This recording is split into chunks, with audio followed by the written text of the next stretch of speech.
नमस्कार दोस्तों, आज की इस वीडियो में मैं आपको बताने वाला हूं श्रीलंका की इकोनॉमिक क्राइसिस के बारे में। साथ ही हम एक नया सेगमेंट लेके आए हैं जिसका नाम है वीडियो ऑन पब्लिक डिमांड, जिसमें आपको जिस भी टॉपिक पर हमारी अगली वीडियो चाहिए आप उस टॉपिक को इस वीडियो के कमेंट बॉक्स में कमेंट कीजिए। जिस भी टॉपिक पे सबसे ज़्यादा कमेंट्स होंगे हमारी अगली वीडियो उसी टॉपिक पे होगी। ये सच है कि श्रीलंका बुरी तरीके से कर्ज के जाल में फंस चुका है, या फिर कहें ऐसी राजनीति जिसने श्रीलंका को बुरी तरीके से कर्ज के जाल में फंसा दिया है और अब इन सबसे देश के आम नागरिकों को गुजरना पड़ रहा है। दोस्तों, जब आप इस वीडियो को अपने घरों में आराम से एसी के सामने बैठकर देख रहे होंगे तो श्रीलंका में आम नागरिक ईंधन और राशन के लिए लंबी लंबी लाइनों में खड़े होंगे। अगर श्रीलंका के मौजूदा हालात की बात की जाए तो पूरे देश में इमरजेंसी लगा दी गई है और साथ ही जितने भी सोशल मीडिया अकाउंट्स और वेबसाइट्स हैं उन्हें बैन कर दिया गया है ताकि कोई भी गलत जानकारी ना फैले, और पूरे देश पे कर्फ्यू लगा दिया गया है। हजारों की संख्या में श्रीलंका के आम नागरिक विरोध प्रदर्शन के लिए सड़कों पर उतर आए हैं। हालात ऐसे हैं कि श्रीलंका के अमीर इंसानों के पास भी खाने के लिए कुछ नहीं बचा है, साथ ही तेल के दाम आसमान छू रहे हैं। श्रीलंका के स्कूलों में एग्जाम कैंसिल कर दिए गए हैं क्योंकि उनके पास इतना भी पैसा नहीं है कि वो बाहर से पेपर को इंपोर्ट कर सकें। अगर बिजली की बात की जाए तो दिन के 24 घंटे में से 20-20 घंटे तक पावर कट की समस्याएं आ रही हैं और देश के पावर मिनिस्टर ने देश की सभी स्ट्रीट लाइटों को बंद करने का आदेश दिया है ताकि देश के लिए बिजली बचाई जा सके। श्रीलंकन नागरिकों को देश छोड़ने के लिए मजबूर होना पड़ रहा है और उनमें से कईयों ने अब तक देश छोड़ भी दिया है। श्रीलंका के राष्ट्रपति और प्रधानमंत्री को छोड़ के श्रीलंका के सभी 26 कैबिनेट मिनिस्टर ने अपना इस्तीफा सौंप दिया है। फरवरी 2022 के मुताबिक श्रीलंका का foreign currency reserve $2.3 billion India के $622.275 बिलियन के मुकाबले बहुत ही कम था। जब भी किसी देश का फॉरेन करेंसी रिजर्व बहुत ही कम हो जाता है तो उस देश को बाहर से सामान मंगवाने में बहुत ही कठिनाई आती है। श्रीलंका चीनी, नमक, डेयरी प्रोडक्ट्स, फार्मास्यूटिकल्स जैसे रोजमर्रा की चीज़ों के लिए भी बाहरी देशों पर निर्भर है। एक हफ्ते पहले तक श्रीलंका में चावल के लिए 290 रुपये और चीनी के लिए 240 रुपये तक चुकाने पड़ते थे, और आने वाली रिपोर्ट्स के मुताबिक ये बताया जा रहा है कि आने वाले हफ्तों में इनके दाम 500 रुपये तक पहुंच सकते हैं। श्रीलंका को इस साल $4 बिलियन का कर्ज चुकाना है और उसके पास सिर्फ इतना ही रिजर्व बचा है कि वह सिर्फ 1 महीने का ही इंपोर्ट्स कर सकता है। तो चलिए देखते हैं कि श्रीलंका की इकोनॉमिक क्राइसिस शुरू कैसे हुई। इसके पीछे कोई सिंगल रीजन या स्पेसिफिक इंसिडेंट नहीं था, बल्कि इसके पीछे मल्टीपल रीजन्स थे और आज हम उन्हीं पे बात करने वाले हैं। तो चलिए देखते हैं। श्रीलंका के इकोनॉमिक क्राइसिस का सबसे बड़ा वजह है कर्ज, जो उसने कई देशों से लिया है।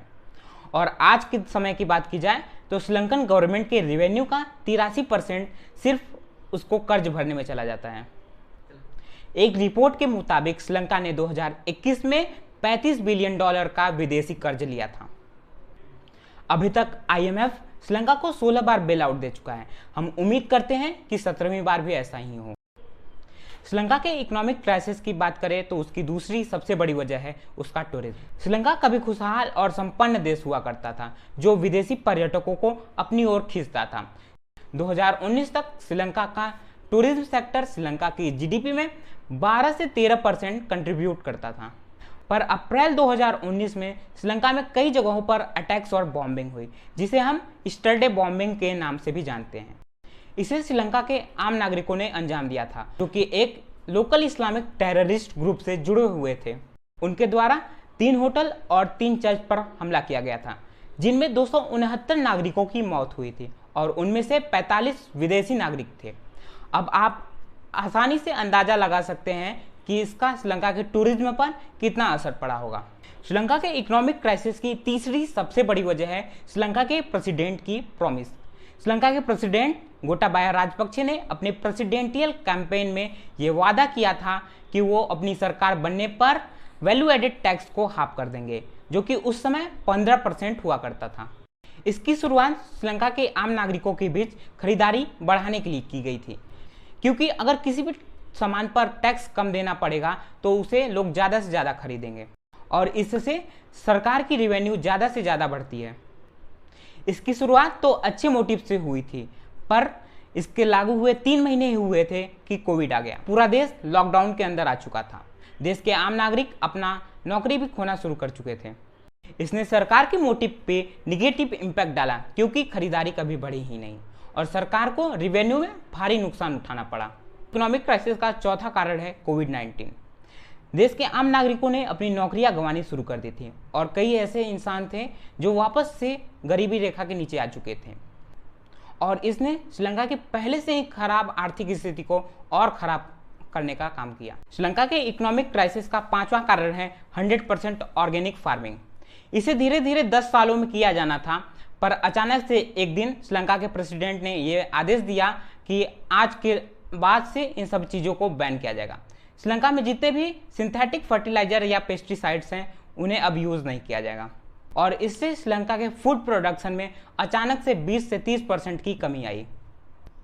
आज जब हम कहते हैं कि श्रीलंका के पास खाने के लिए कुछ नहीं है, तो यह इसका सबसे बड़ा कारण है। वो अपने देश में कुछ उगा नहीं सकते और बाहर के देश से कुछ मंगा नहीं सकते, क्योंकि श्रीलंका के पास इतना फॉरेन रिजर्व नहीं है कि वो बाहर से कुछ मंगा सके। अब श्रीलंका के इकोनॉमिक क्राइसिस का अगला कारण है फूड माफिया। फूड माफियाओं ने चीज़ों की होर्डिंग शुरू कर दी है, जिससे कि रोजमर्रा की चीज़ें हैं उनके भी दाम बढ़ने लगे हैं।